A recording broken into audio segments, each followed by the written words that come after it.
Saludo cordial, amables televidentes y seguidores. Esto es Economía y Bolsillo, una mirada distinta de los hechos, los acontecimientos y las noticias que afectan directamente sus bolsillos. Alejandro Arteaga y Juan Armando Rojas les estaremos acompañando en este nuevo episodio con un tema que le importa a mucha gente y a muchas familias que están en la informalidad.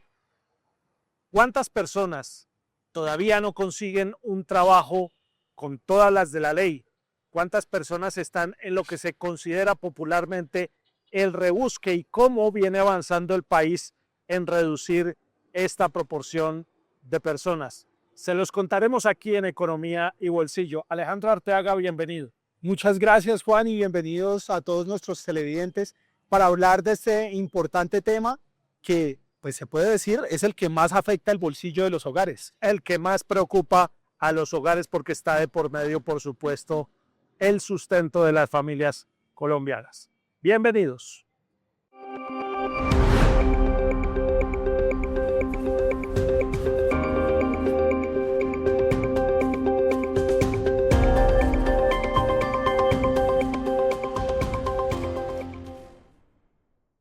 Comenzamos este primer segmento de Economía y Bolsillo, esta vez originando desde el Centro de Convenciones Ágora en la ciudad de Bogotá, donde se ha realizado uno de los eventos económicos más importantes de este año.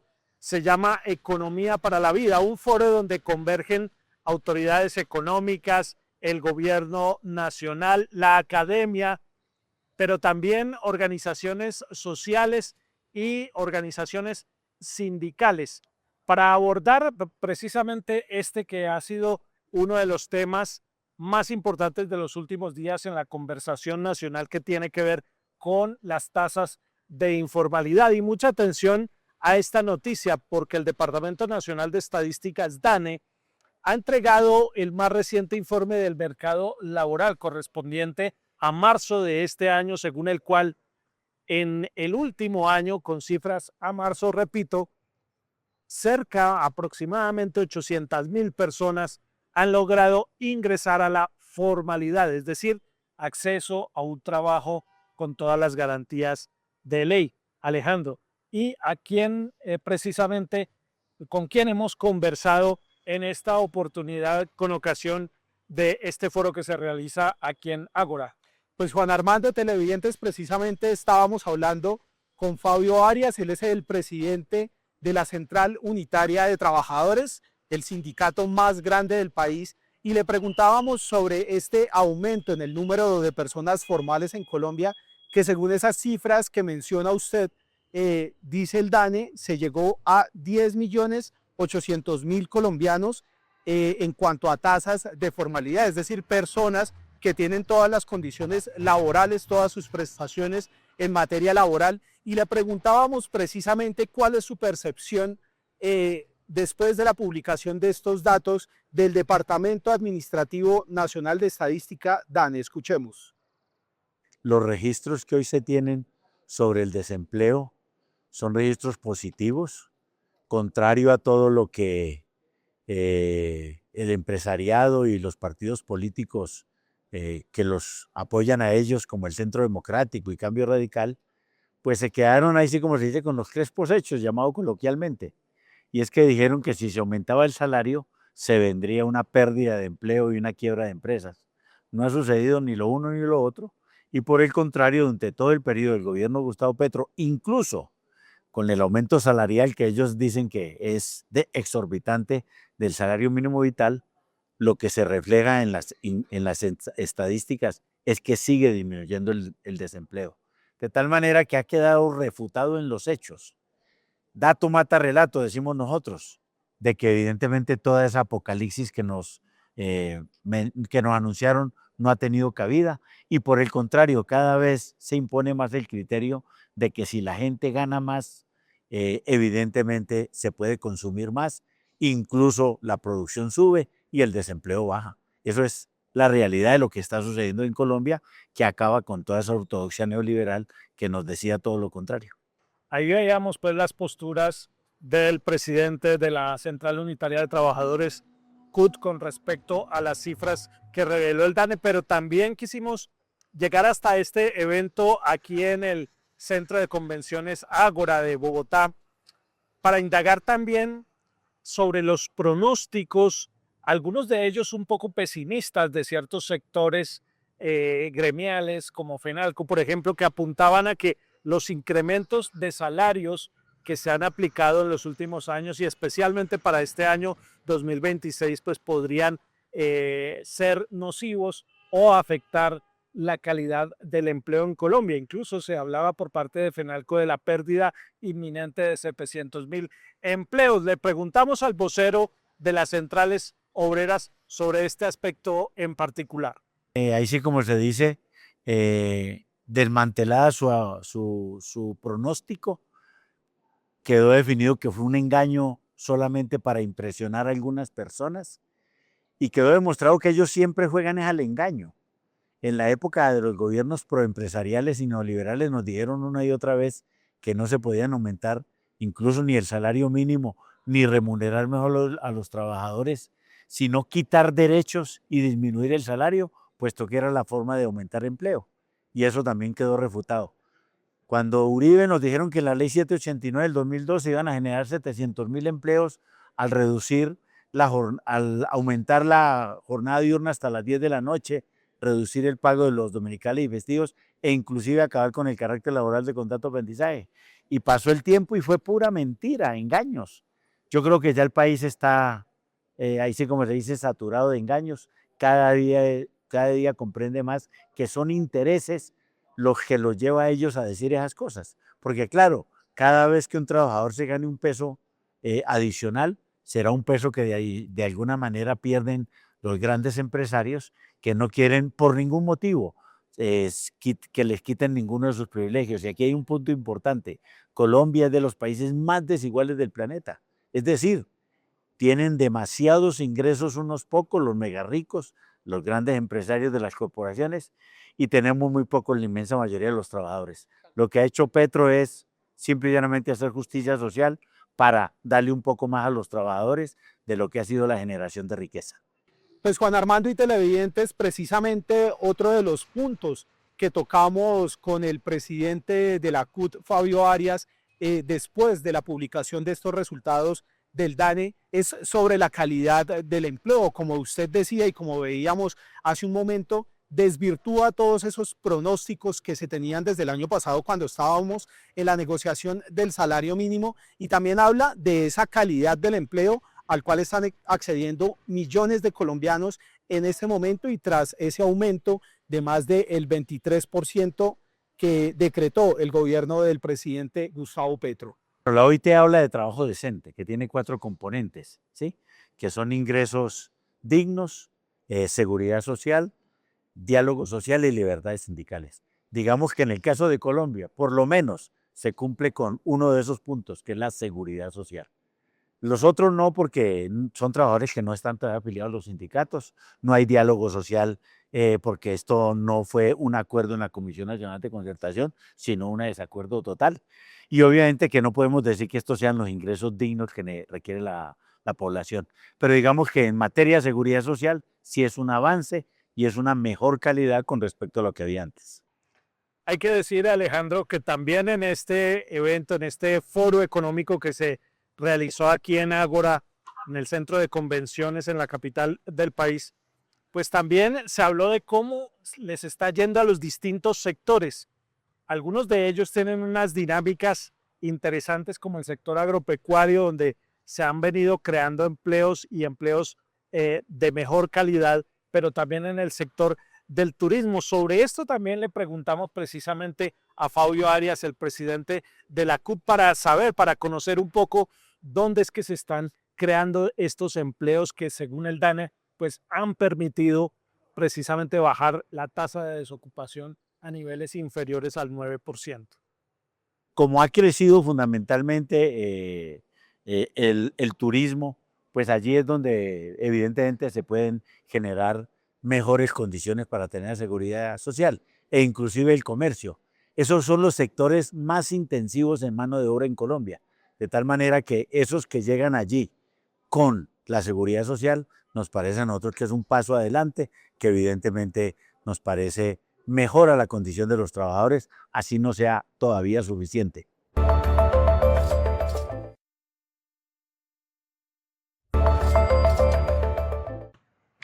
El presidente de la CUT, Fabio Arias, es tal vez una de las personas más veteranas en los temas laborales y en los asuntos sindicales que hay en el país. Él es además un dirigente oriundo del eje cafetero. Él nació en el Quindío, en Calarcá. Y precisamente también le preguntamos a Alejandro sobre cómo ve sectores puntuales y la dinámica de las economías regionales en el eje cafetero, particularmente la calidad de los empleos en el sector cafetero, y esto fue lo que nos respondió. Tiene dos componentes lo del tema del café. El primero es que es minifundio. El segundo es que ellos son propietarios de ese pedazo de tierra y la cultivan. Tienen casi que una empresa familiar. ¿Sí?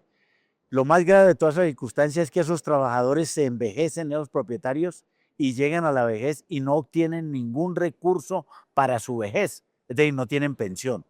La Federación Nacional de Cafeteros nunca se preocupó por esos medianos y pequeños caficultores para introducirlos a ellos en el sistema de pensiones. ¿Sí? Tenía como la parafiscal que pagan por las exportaciones cafeteros debió haber servido no para enriquecerle ni pagarle 150 millones de pesos al señor ese que preside la Federación de Cafeteros, sino para haber pagado las cotizaciones a pensiones de todas las familias cafeteras. Y segundo, desafortunadamente todos esos cosecheros ambulantes que van exactamente en medio de la cosecha, desafortunadamente esos pequeños y medianos cafeteros no les pagan de acuerdo al Código Sustantivo del Trabajo, que a mi parecer deberían pagarles. Porque una cosa es que sean pequeños y medianos propietarios, está bien, sí, pero no está bien que sea a costa exactamente de los trabajadores a los cuales no lo reconocen ni el salario mínimo ni la seguridad social, y por tal motivo vienen en condiciones muy difíciles de su precariedad laboral. Pues si bien desde la Central Unitaria de Trabajadores están destacando lo que viene haciendo el gobierno actual en materia de desempleo y también de formalización laboral, le preguntamos a Fabio Arias sobre el número de informales que aún hay en el país. Nos habla de esta cifra que aún se puede decir es alarmante, Juan Armando. Si bien se ha mejorado, siguen muchos colombianos en esta precaria situación, y además de revelarnos ese dato de cuántos colombianos siguen en esta situación, nos dice cuál sería el camino que deberían adoptar este y los próximos gobiernos para lograr una formalización total de todos esos trabajadores. Porque además, Alejandro, es alarmante porque además si se mide en tasa, en proporción de la población económicamente activa, estamos hablando de más del 55%, es decir, 55 de cada 100 trabajadores todavía están en la informalidad, a pesar de las reducciones que viene documentando el DANE, que ha sido también uno de los puntos claves de este foro de economía por la vida. Bueno, son como 13 millones de trabajadores informales, es decir, que no están en el sistema de seguridad social. Repito, que no están en el sistema de seguridad social, pero que deberían estar muchos de ellos en ese sistema. Repito, aquí lo que hacen la evasión para hacer la contratación son los empresarios, tanto rurales como urbanos. Ese es nuestro reclamo y nuestra observación frente a ello. Y por tal motivo, esa es la mejor manera de mejorar los ingresos de muchos sectores de la población, porque tendrían que contratarlos por lo menos con salario mínimo y vinculándolos a la seguridad social, de tal manera que el sistema de seguridad social también se podría robustecer con todos esos trabajadores y trabajadoras. La formalización laboral es también una forma de hacer reforma pensional, y por eso a los empresarios siempre les gusta lo mejor de todos los mundos. Sí, que alguien cotice, pero si coticen que sea para mí, y cuando yo no tengo obligación de cotizarlo, o por lo menos no hay autoridad que me obligue a cotizarlos, pues dejarlos así, y con eso si viven siempre, por los que no cotizan les va bien, y por los que cotizan también. Esa es la actitud típicamente, ahí sí como se dice, cínica y farisea de los empresarios en Colombia. Nosotros reclamamos que esos trabajadores sean contratados directamente y que la autoridad laboral que hoy tenemos tenga dientes para eso, Porque mire todo lo que ha venido haciendo el Ministerio del Trabajo de manera importante, haciendo inspecciones, demuestran que hay tercerización, que evidentemente no contratan a todos los trabajadores con los beneficios que la ley les da, que adicionalmente no cumplen con todas las normas de salud y seguridad del trabajo, y sin embargo no sigue pasando nada. ¿Sí? Entonces, allí tenemos una autoridad laboral muy débil para obligar, claro, ellos la construyeron, porque esta autoridad laboral que tenemos la construyeron fueron los empresarios, en todos sus gobiernos neoliberales y proempresariales, en todo lo que va de las reformas laborales que hicieron desde 1990 hasta las últimas que hizo Iván Duque, y evidentemente lo hacen a favor de ellos. Entonces, sí, que haya autoridad laboral, pero sin dientes, y con eso van y pagan una multa pequeña, y con eso siguen cometiendo los mismos fallas y no contratan a los trabajadores. En este diálogo con el presidente de la Central Unitaria de Trabajadores CUT, pues también planteamos interrogantes en torno a las nuevas visiones que se discuten en este foro Economía para la Vida, en el que se están, digamos, rompiendo algunos paradigmas de la ortodoxia económica. Algunas de estas ideas, como por ejemplo, aumentar los ingresos de los trabajadores frente a la generación de empleo y frente al crecimiento de la economía. Tradicionalmente, Alejandro, se ha pensado y dice la teoría económica neoliberal que aumentar los salarios pues puede fomentar la informalidad. Le preguntamos precisamente qué tanto se están desvirtuando esos mitos alrededor del mayor ingreso de los trabajadores, y esto fue lo que nos contestó el presidente de la CUT. Bueno, el neoliberalismo ha fracasado, ¿sí?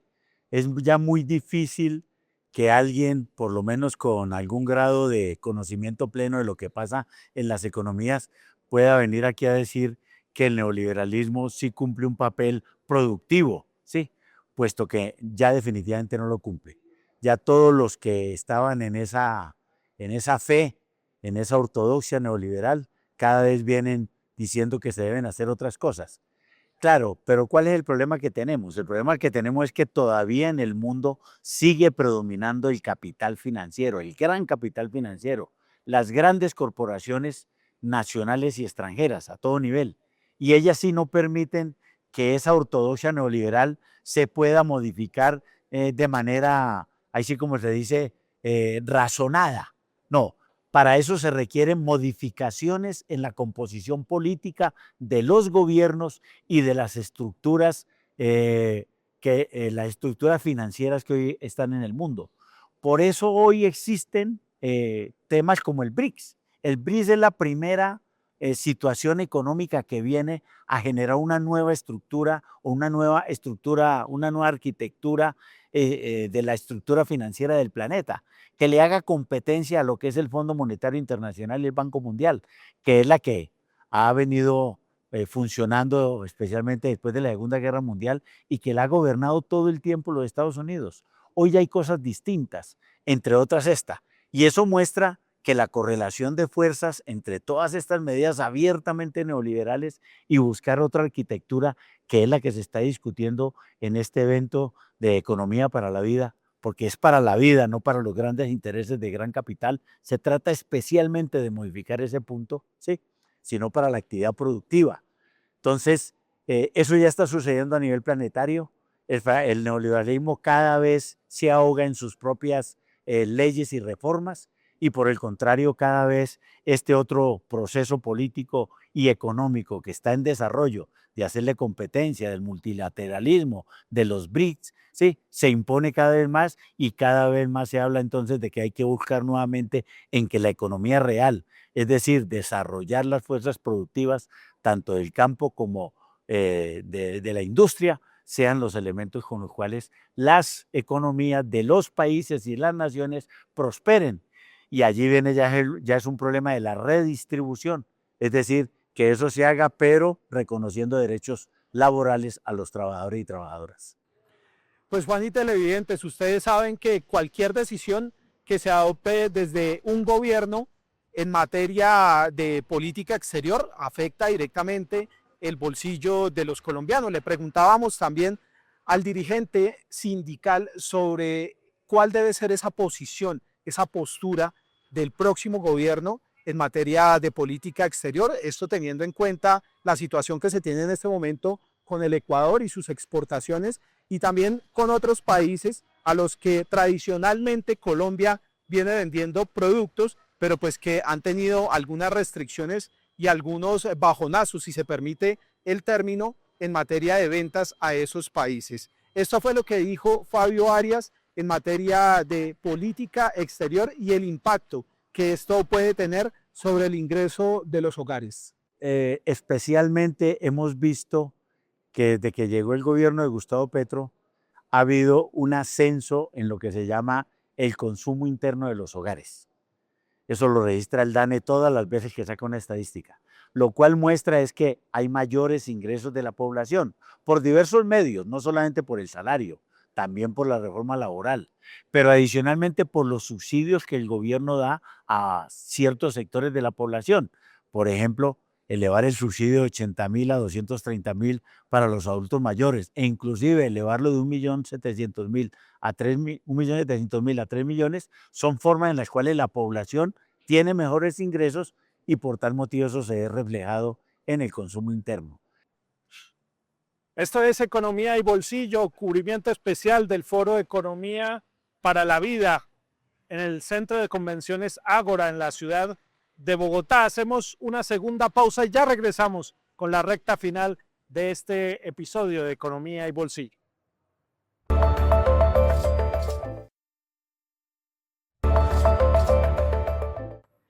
Recta final de Economía y Bolsillo. En esta oportunidad nos salimos del estudio y vinimos a uno de los foros económicos más importantes del año, Economía para la Vida.